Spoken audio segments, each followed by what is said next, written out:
อก็รู้ใช่ไหมว่าเขาคือแฟนฉันโพสทุกวันอัพรูปทุกวันสถานะฉันชัดเจนแต่เธอก็ทำแบบเม้นแซว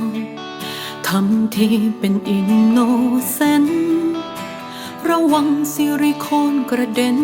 ถ้ายังไม่หยุดก็รู้ดีสามีฉันก็อยากที่เธอทักก็รู้ว่าเธอคันแต่กรุณาอย่าทำหน้าด้านให้ฉันคันมือถ้ารู้ตัวว่ากำลังทำผิดให้เธอคิดกลับหลังฉันจะไม่ถือแต่ถ้ามากวนใจคงต้องโดนฝ่ามือสักที